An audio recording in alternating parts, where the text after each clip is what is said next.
Дъщеря ми е на 10 години и вече 4 пъти ми я сменят с друго дете. Първото го чаках с нетърпение.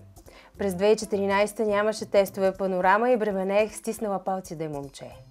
Сега е лесно. Още в 9-та гестационна седмица можеш да спреш да се притесняваш. Правиш теста и си знаеш пол, здравословно състояние и изобщо шапка на тояга. Когато разбрах, че е момиче, ме обляха топли и студени вълни, защото знаех, че ще родя себе си и ще сбъдна клетвата на майка ми някой ден да имам и аз дъщеря да видя какво е. Видях. Много сладко бебе, браво! Спи нощем, яде през 2 часа и хоп, 3 години по-късно имаме чисто ново дете. Пускаше ги и рисува навсякъде. На 5 вече има собствен стил и музикални предпочитания, които не одобрявам. На 7 ми я смениха с дете, което иска да свири на пиано, докато кара сърф в планината и не знае как да ходи. То тича. Аз не смогвам да я догоня. Стои мирна, само докато спи. Определено не прилича на мен. С пред тинейджърката се запознахме през лятото. И ето, че клетвата се сбъдна. Вика ми: здравей, Яника, аз съм твоята майка. Може би ме помниш. Родихте, кърмихте, проходи ми в ръцете. После мигнах и ти започна да твърдиш, че нищо не разбирам от мода и че вече не ядеш авокадо, защото асцендентът ти не го предполага. И ако може да не те изпращам съвсем до входа на училището с кучето сутрин, защото майките са тъпи, но се налага да ги обичаме все пак някакси. Следва монотонен отговор. Не, че не те обичам, но ще те помоля да преместиш физическото си тяло от тази стая, в която и да е друга стая в света, защото моето емоционално IQ ми дава сигнали, че ти не си добра майка, но оценявам усилията ти да изглеждаш някак приемлива. Все пак, братомер си, макар че честно да ти кажа, лявата ми пета е по-чувствителна от теб, особено когато става дума за каквото и да е. Тия пари, дето ги даваш да ходим на психолог като роднини, знаеш ли колко бездомни кученца могат да нахранят? Даваш ли си сметка? Не си даваш. Защото, с любов ти го казвам, не се обиждай, чантата ти е грозна като носа ти. И аз сега в смисъл, на 40 години съм, едва съм приключила в пубертета и влизам в ранна менопауза. Тая чанта ми е от Дезигуал, чисто нова, 200 лева съм дала. Та какво да й кажа? Много ясно, че приемам всяка сричка лично и майчинския ми инстинкт отива резко в споменатата лева пета. И я почвам. Виж сега. Котенце мамино злато на мама, тя най-добрата да си жива и здрава. Дано! Той пръст, дето ми го въртиш, докато ми говориш, е мой. Ти нямаш нищо твое. Всичко е мое. Ако искаш да имаш нещо твое, почвай да бачкаш и да плащаш наем, аз пари за олимпиада и повече за тебе нямам. И аз ли нямам стил, бе? Бях първата през 94-та, която си наряза дънките и рева за Кърт Кобейн на Великден, все едно Исус е умрял. А тогава имахме само по едни дънки и по един Кърт Кобейн. Ти имаш всичко, мила моя златна на мама. Много те обичам и не исках така да го разбереш, но ти си едно малко сладко и гадничко същество, което никога не е губило единственият си Кърт Кобейн. И не е рязало единствените си дънки в разгара на големия априлски сняг. Ти, маме, нямаш представа какво значи априлска зима с нарязани дънки.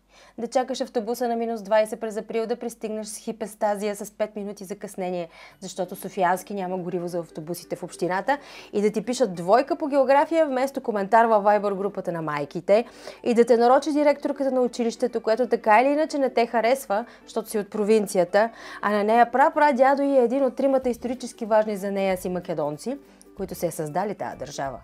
А хора като теб, собствено, от Казанлък, очевидно са се посветили още от 10 годишна възраст да я съсипат тази държава, идвайки на Софията да обясняват как не съществува етнически проблем в Централна България и помаците си супер пичове, а тя да чува: мен най-ма кефат крайните ислямисти. И да ти обяснява, че докато не дойде царя да ни спаси от Костов или обратното, вече не помня, ти ще си обречена на специална дискриминация, защото прадядо ти е разстрелян хем като учител по музика, ама и някак така като фашист. Но на кой му пука, маме? Разбираш ли, нямаш идея колко на тая жена и липсва спокойствието на социализма, докато на внучката на фашиста и липсва грънджа. И всичко това е толкова съвсем на китайски на твоя тикток език, някак така по твоя вина. Защото имаш 8 чифта дънки и ми обясняваш, че нямаш какво да си облечеш и си надживяла фибрите в авокадото, маме. И това дете като ремна. Ама такова неутешимо. Прегръщам там, галя, успокоявам, уверявам в неприкосновената си вечна любов, бла-бла. Не се извинявам, защото това е истината. Тя трябва да боли, иначе как ще разпознаеш? А тя хълцайки ме застрелва с: ако наистина ме обичаш, Ще ми махнеш лимита за интернет на Роблокса, защото е достатъчно унизително, мамо, че всичките ми приятели в училище нямат лимит изобщо и никой не ги пита колко има екранното време и не ги следи като психопатка, каквато си ти, колко време играят. Много те обичам, гуши. Ти си най-добрата майка на света, но ще те помоля да ме оставиш на мира, защото ме правиш нещастна. А аз си прочетах правата в TikTok и мога да те съдя. Майката на Мия е адвокатка и гаджа на бащата на Ая и Вая, който е опортюнист. Амало, аз да не съм от вчера котенце, мамино златно. Екранното време ли ти е малко? О, сега ще ти дам аз на тебе екранно време.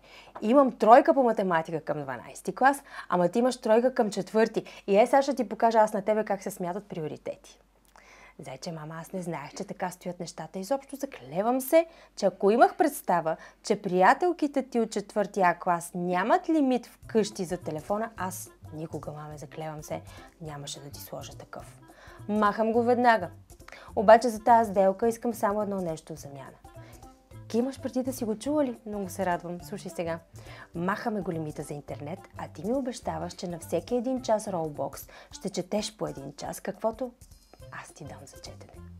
Не бе, много ясно, че няма да е от учебниците. Луда ли си? Не съм изрод. Ще е нещо друго, по моя преценка. Не се притеснявай, изобщо не е пребавка. И тя, нали, на 10 се нави. В момента дочитаме Закон за движение по пътищата, че реших да изкарвам книжка. Ще продължим с Стария завет, че имаме еднакъв брой непознати думи за сърчове в Google.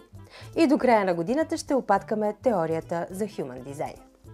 И двете сме щастливи по-своему.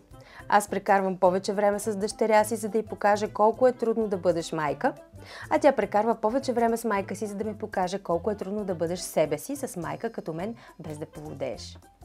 Бащата на Мия и бащата на Ая и Вая ги помня от купоните през 90-те. И тогава не можеха да формират думи с повече от една сричка. Ама и те реваха за Кърт Кобейн.